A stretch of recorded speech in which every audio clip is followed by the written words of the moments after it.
Hey, what's going on? This video is going to just be showing you a little bit of Orillia because it is an area that people looking to move the Durham region is considering because price points are a little bit lower. It's a small town, but it has a big city feel with all of the amenities that they have here. There's the Costco, there's all of the fast food that you'd like, and then you are close to the lake and boating and all that kind of fun stuff. So definitely, I hope that this video can just help shed a little bit of light. My name is Brad Gates and I'm a local realtor here in the Durham region.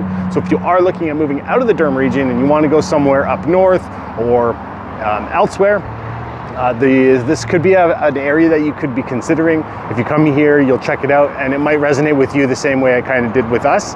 And we'll get into it right now. And if you do want that help, all you have to do is call, text, email, send the carrier pigeon, whatever is easiest for you. And I'm more than happy to help with your move and relocation. We'll start with Tremblay's Tackle Box. This place is pretty cool. They have like rack chairs, canoes, barbecues, a bunch of stuff. The store is really neat. We always tried to go, and by the time we were heading up from home to the cottage, we would always kind of miss the opening of the store. The fishing section was huge, and they have a hunting section as well. This here just shows some of the big box stores, so you have all of the main ones that you could possibly need. A lot of people from Midland and surrounding area would be driving to Orillia because they have places like Home Depot. There's a Costco as well, and it just kind of has all of those like little restaurant, that type of stuff that you would like. This here just shows a time lapse of the traffic on a Friday, just to show what it like for people coming to cottage country. This here just a Walmart and some other stores like Winners and Dollarama, just to kind of show. And then the landscape is really beautiful as well.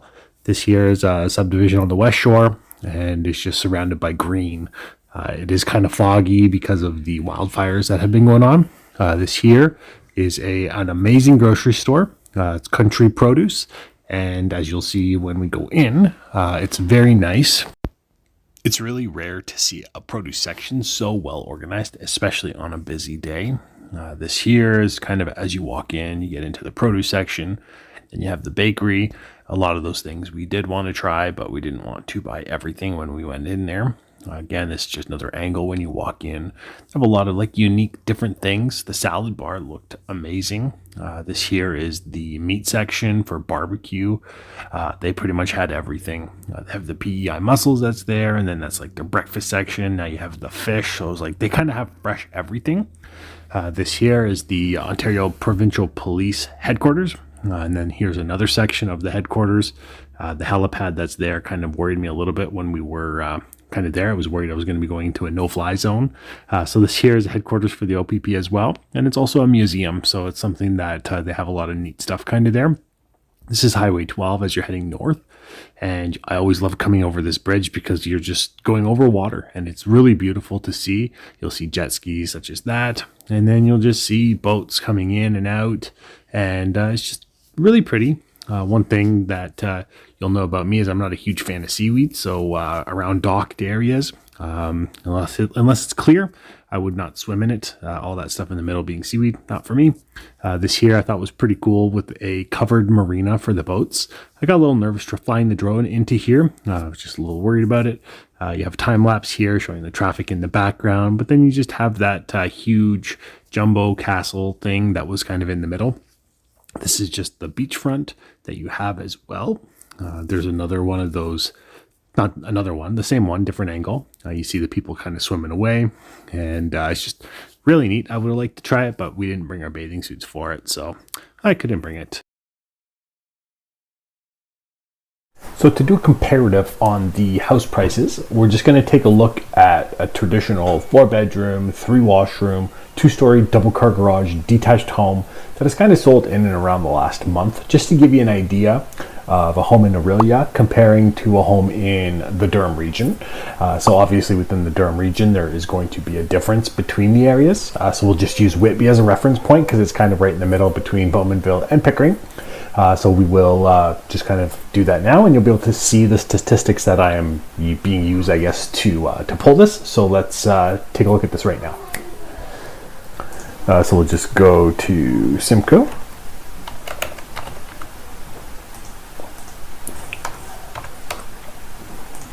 Orillia, we'll just go based since June. 4 bedroom, 3 washroom, garage parking spaces 2, and then we'll do 2-story.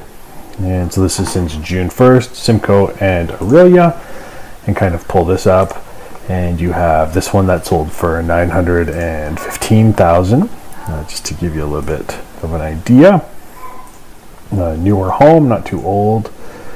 Seems to have a decent type of layout.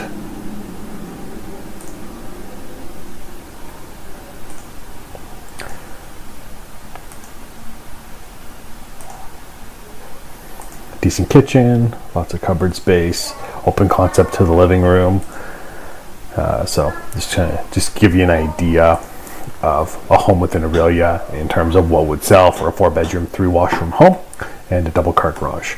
Lot sizes, it's your traditional like 40 by 135, so not a huge lot. So yeah, now let's do the same comparison. And instead of Orillia, we will do Durham and Whitby.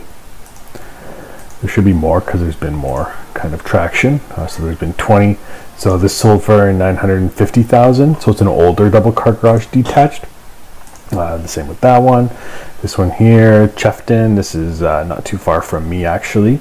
But yeah, 4-bedroom, 3-washroom home. This is a good comparison. It's an older home. Well, not older, but older comparison to the one that we just kind of viewed. And you can see the inside. 8-foot ceilings compared to like the newer homes, which are the 9-foot ceilings.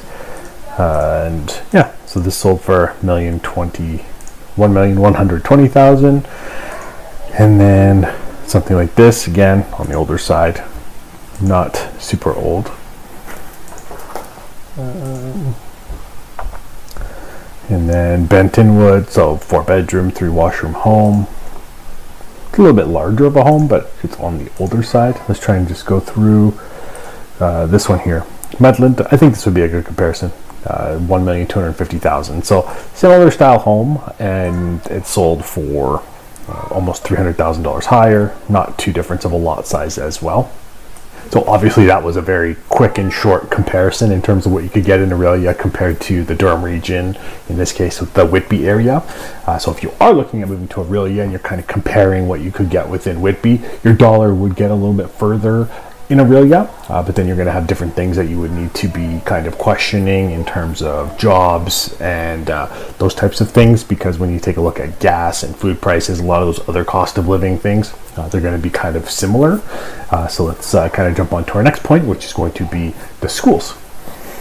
Because if you are looking at moving to Orillia, you want to see how the schools are going to be. And the best way to do this, and unfortunately the rankings aren't super up to date. It hasn't been done since 2019, pretty much when COVID happened. They stopped doing this testing, so it's kind of like put on pause, but they did do it again this year, so the ranking should be updated later this year, early 2024. So let's just go on to the Fraser Institute website. I'll show you how to navigate that, so that if you are looking at moving to Orillia, then you can kind of do your research on the schools. Okay, so then you just click on the school rankings. If you hear kids in the background, all that kind of stuff, you're going to have to excuse that noise, but I do have 3 kids, and if you have 3 young kids, or 2 young kids, even 1 young kid, you'll notice that it's not quiet very often. So these are the schools, and kind of the easiest way, if you're not too familiar with an area, is just kind of do by list, because then you can just update it and organize it based on the school rankings. So you would see that this French immersion school, EEC, I'm assuming that this would be a French immersion school. Not assuming, I know it would be a French immersion school, ranked well, 7.3. And then you have Marchmont Public School, which would be the second highest rated at 6.6. And again, they will be updating these scores, and they base it on grade 3, grade 6, and they just kind of average it out. So it's kind of, it was decent, and then it went down a little bit, and then they ranked up higher. Well, that was the school rankings, so hopefully that did help it. So if you are looking at moving to Orillia, then this could give you a better reference point in terms of picking the right areas to see if Orillia is for you. If you do want that help, that you are looking to move to Orillia, and you want that help, all you have to do is call, text, email, send a carrier pigeon, whatever is easiest for you. And I'm here to just make everything just go so much easier. Thanks for watching. Be sure to subscribe to the channel, like the videos, comment if you have any questions at all. Thanks for watching, and until next time.